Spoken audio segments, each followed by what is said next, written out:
2% happy. Getting ready to start the peak performance.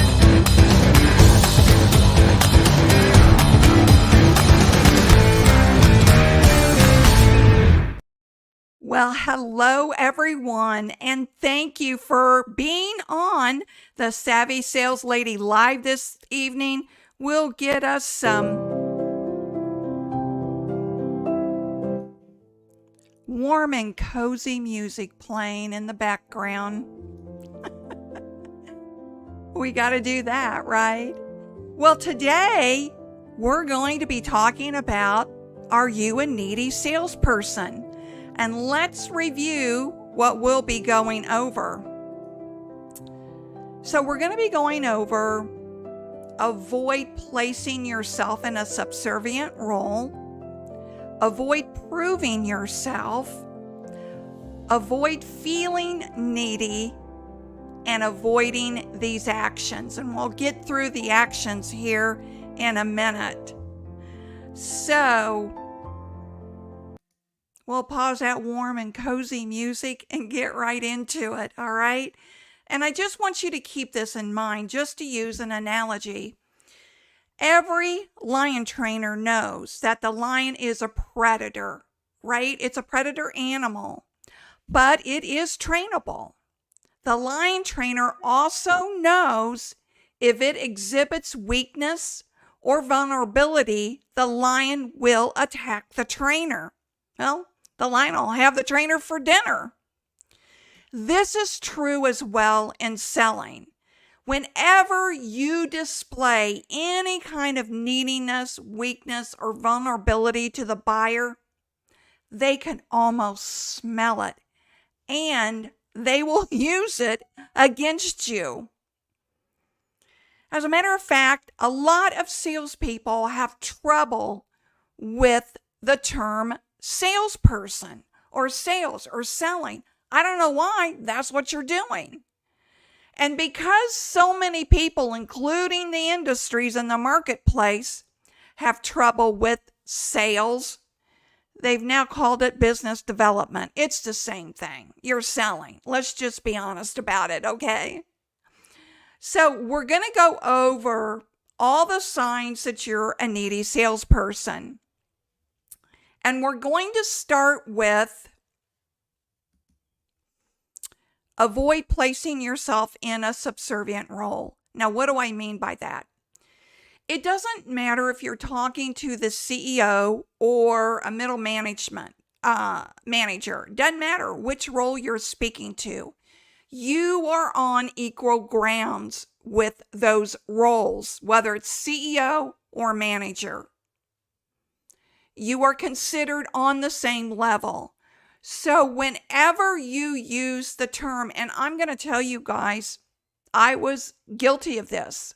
Whenever you use the term Mr. CEO or Ms. CEO, you have now elevated them and lowered your status to a subservient role. You should always be greeting Mr. CEO or Miss CEO by John or Jane. You're equals. You're equal partners trying to solve a problem. So avoid putting yourself in that subservient role by referring to the CEO as Mr. or Ms.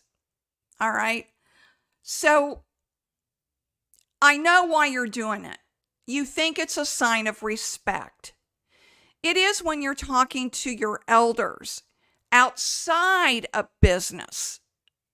But it's not, you do not need to use that terminology when you're in the business world. Okay? Leave that for church. Leave that for your grandparents. Or when you're being introduced to an elder, leave that for those kinds of situations. You just don't need it, excuse me, in sales.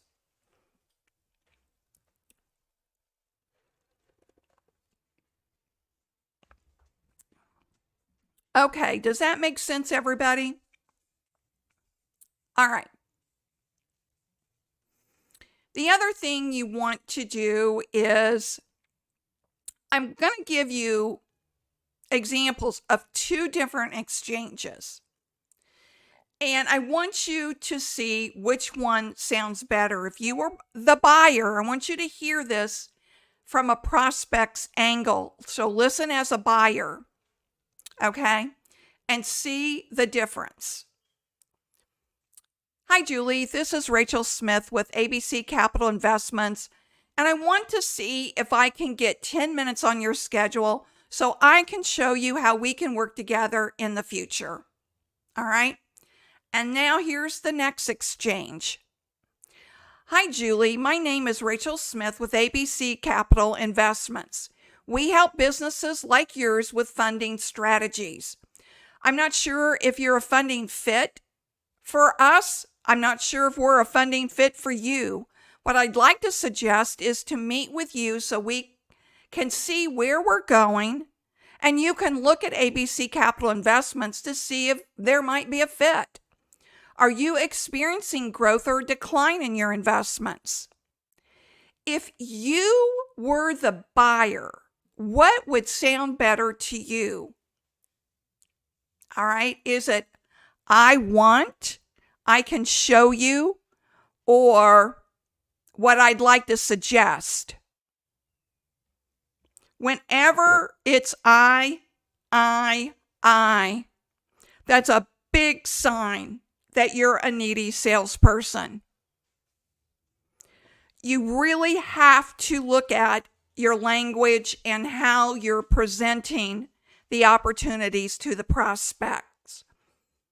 So that's just one example of you're on an equal playing field. You would like to suggest a meeting.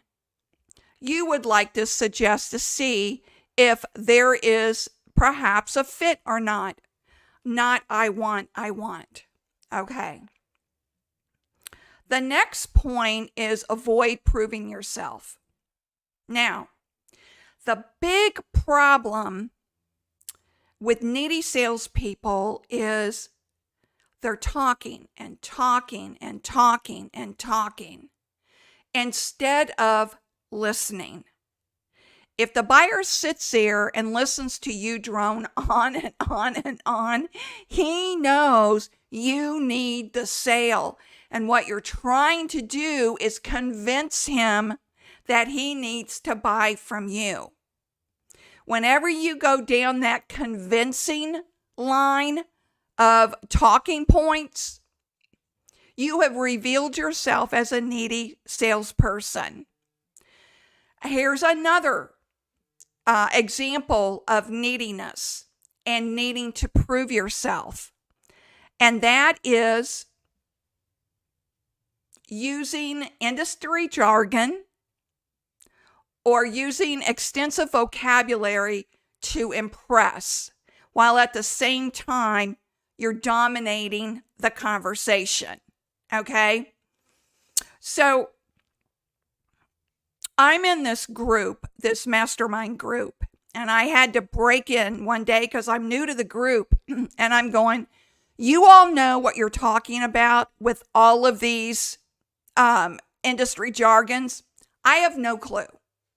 You're going to have to speak English to me. All right. Now, they all knew what they were talking about, but I didn't.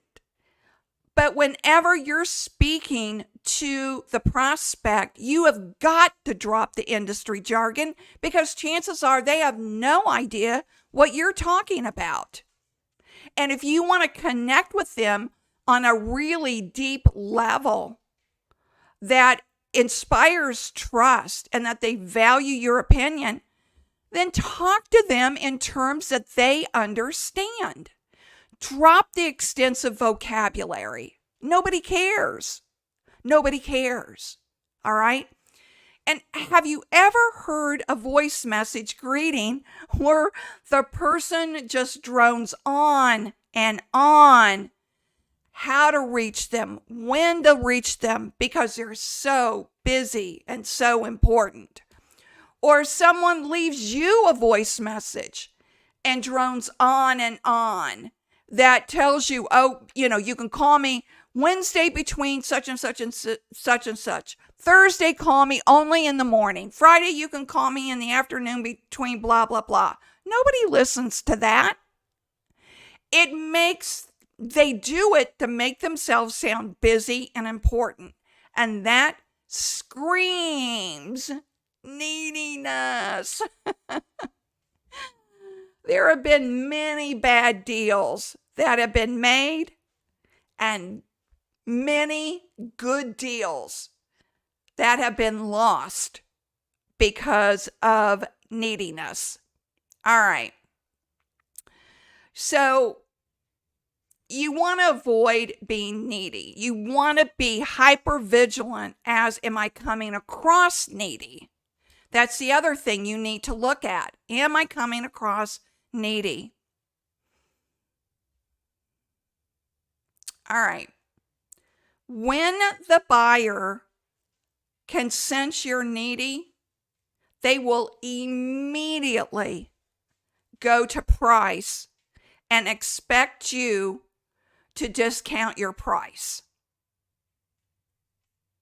So that's another clue that you're coming across as a little needy. So I want you to think about that because, it's okay to close a deal because it's a good option for the buyer. It's something altogether different when you need the deal in order to keep your job.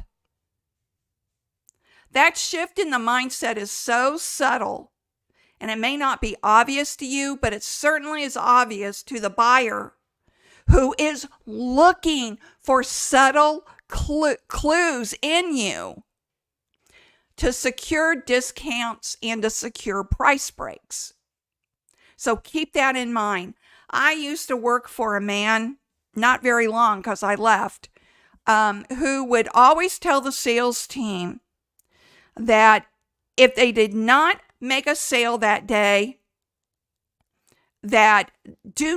he would say, do not come back into this office this afternoon without a sale. That's what he would say. Do not come back into this office unless you've made a sale. So if I didn't make a sale, I did what he said. I went home. I wasn't going to play that game, right? Because when you're forced by your boss to make a sale, then you'll compromise all kinds of things just to make that sale. Don't work for people like that. If you come across and if you feel desperate because you need to make sales because your job's on the line, your buyer will feel it too. So you have to have control and discipline over your feelings so you can properly close. Okay? All right. Now, here are more signs you're a needy salesperson. 2 more signs. You hoard leads. You hang on to those leads so desperately because you're afraid to let go of them. You just hoard them. You probably might have 100 leads and 9 of them are viable, but you'll keep those other 91s just in case they change their minds. The other sign you're a needy salesperson, that you just won't admit the lead is dead. And like I said, you have more dead leads than active viable leads. That's a very good sign you're a needy salesperson. All right?